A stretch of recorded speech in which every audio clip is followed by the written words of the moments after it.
Salut à toutes et à toutes, chers frères, chères sœurs, chers amis, ici votre frère Ahmad pour une nouvelle vidéo. Assalamu alaikum wa rahmatullah. Je vais commencer cette vidéo là par une petite histoire qui s'est déroulée à l'époque du prophète sallallahu alayhi wa sallam. C'était un jour de marché et un juif est rentré dans le marché des musulmans pour venir faire ses achats. Il alla voir alors un musulman et lui dit: je vais acheter ta marchandise là. Et le musulman il regarde le juif là, et il regarde de l'autre côté, il voit un musulman, son frère musulman qui est assis à côté de sa marchandise. Et regardez ce qu'il va dire au juif. Il lui dit: mon frère, je ne voudrais pas être méchant, tu m'excuses. Vraiment, tu m'excuses. Mais tu vois le gars assis là, tu vois le gars qui est assis là-bas. Depuis matin, je n'ai même pas vu un seul client chez lui. On vend la même marchandise, on vend cela au même prix et on a le même fournisseur. C'est la même chose. Mais moi, alhamdoulilah, j'ai déjà eu ma dépense pour demain. J'ai déjà eu ma dépense. De quoi je vais nourrir ma famille. Mais lui là-bas, il est assis. Wallahi, ça me ferait énormément plaisir que tu ailles acheter pour lui. Parce qu'il n'a rien vendu depuis le matin. Je le vois. Le juif, il a dit: ah ok, il n'y a pas de problème. Hein, si c'est ce que tu veux. Il n'y a pas de problème, c'est toi qui le dis. Et il alla trouver ce dernier-là. Ils ont commencé à discuter. Et tout à coup, c'est l'heure de l'appel à la prière. Le gars, il entend, ils sont en train d'appeler à la prière. Et il dit quoi au juif? Il dit: mon frère, tu m'excuses. Wallahi, depuis ce matin, je n'ai rien vendu. Tu es mon premier client. Pour rien au monde, j'aimerais te laisser partir. Je veux que tu achètes. Mais le prophète sallallahu alayhi wa sallam nous a interdit de vendre, de travailler même lorsqu'on entend cet appel-là. Il faut qu'on aille prier. Mais je te le promets, dès qu'on finit, je me précipite pour revenir te vendre. Ça me ferait plaisir énormément si tu pouvais m'attendre. Parce que là, si je te vends là, c'est pas bien. C'est comme si j'ai désobéi au prophète. Le juif, alhamdulillah, c'était un homme compréhensible. Il dit: d'accord, il n'y a pas de problème, tu peux aller. Et dès que l'homme est parti, le juif a analysé le comportement de ces deux personnes-là. Il a dit: mais attends, d'abord je vais chez le premier qui aime tellement pour son prochain ce qu'il aimerait pour lui-même, au point même de m'envoyer chez lui, alors qu'il peut faire le bénéfice avec moi. C'est quoi cet amour-là? Il aime tellement à ce point. Et lorsque je viens chez le deuxième, lui aussi il est tellement attaché à la valeur de sa religion qu'il ne peut même pas me vendre alors que je suis son premier client. Donc ces gens-là, ils ne peuvent être que sur la vérité. Et c'est en ce moment-là que le juif là a dit: Ashhadu an la ilaha illallah wa ashhadu anna Muhammadan Rasulullah. Il est devenu musulman. Il est devenu musulman grâce à quoi? Grâce au fait que les gens la priaient? Grâce au fait que les gens la jeûnaient? Non. Il est devenu musulman grâce au noble comportement de ces derniers-là. Mes frères, mes sœurs, sommes-nous réellement des musulmans? On pourrait se poser la question. Parce que le prophète sallallahu alayhi wa sallam avait prédit quelque chose 1400 ans en arrière. On doit craindre que cela ne s'applique sur nous. Parce que si cela s'applique sur nous, ça veut dire qu'on est foutu. Ça veut dire qu'on prie pour ne rien, on jeûne pour ne rien, on va à la Mecque pour ne rien, on fait tout pour ne rien. Qu'est-ce que le prophète sallallahu alayhi wa sallam avait dit? Il avait dit: viendra une époque pour les musulmans, viendra une époque pour les gens, où il ne restera rien de l'islam si ce n'est le nom. Si ce n'est le nom. Viendra une époque pour les gens où il ne restera rien pour les musulmans si ce n'est les noms.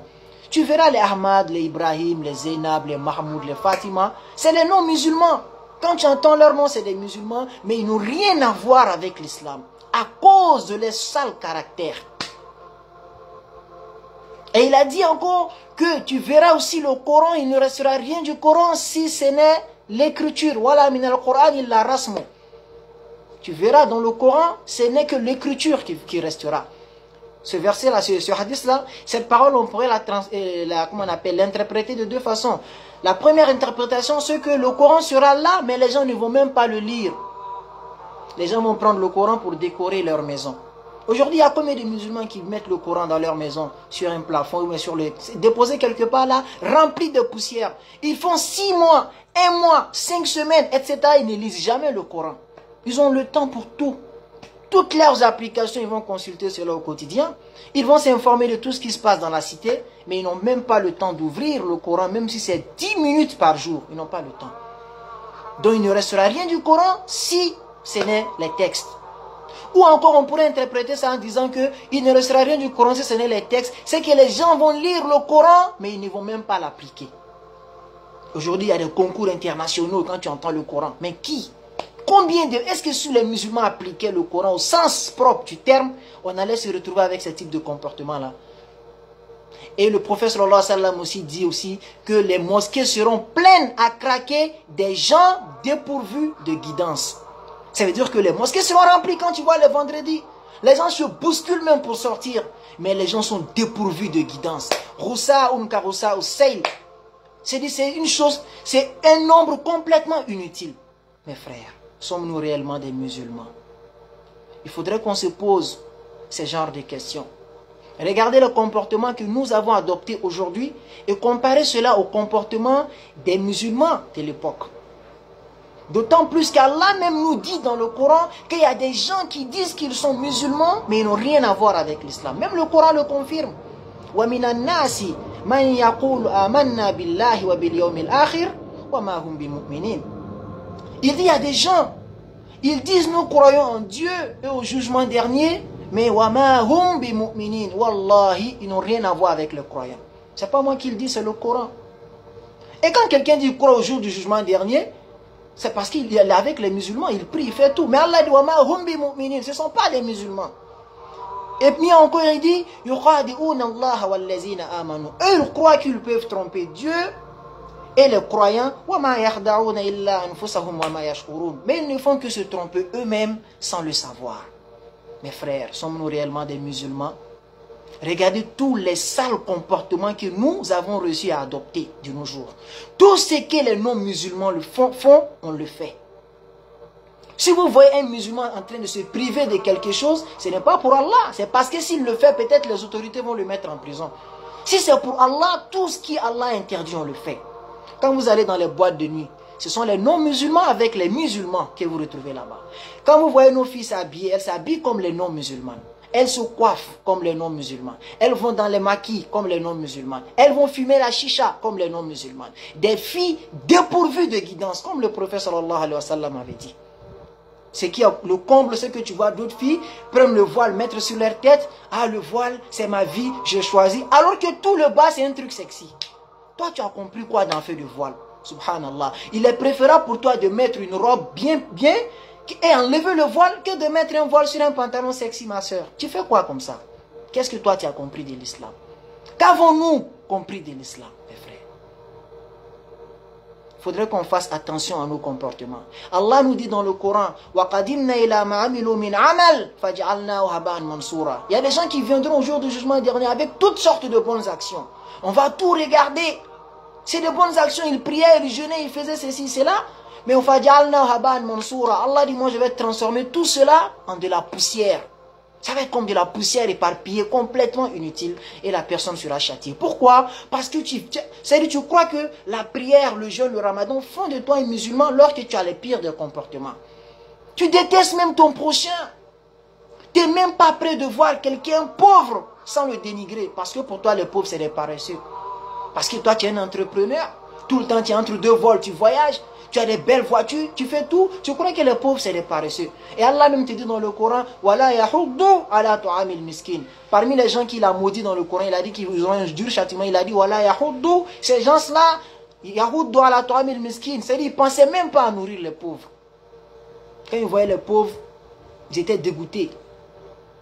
Le prophète sallallahu alayhi wa sallam te dit que tu n'es pas un bon musulman lorsque toi tu vas dormir le ventre plein alors que ton voisin a faim, il dort. Combien de fois tu fais ça?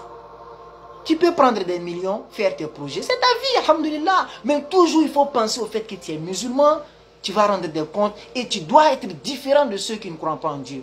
Toi tu dis tu crois en Dieu, tu as les mêmes comportements que ceux qui ne croient pas en Dieu. Les mêmes fréquentations, les mêmes envies, les mêmes passions. En quoi est-ce que tu es musulman, mon frère? Voilà pourquoi on doit beaucoup lire l'histoire des compagnons pour savoir qu'est-ce qui a fait qu'Allah était satisfait d'eux. On ne peut jamais avoir la satisfaction d'Allah sans passer par le chemin qu'eux ont emprunté. On ne peut pas initier des choses qui vont faire que Allah va nous aimer plus que eux. C'est impossible. Donc allons-y apprendre notre religion. Il y a encore temps avant qu'il ne soit trop tard. Wassalamu alaikum wa rahmatullah.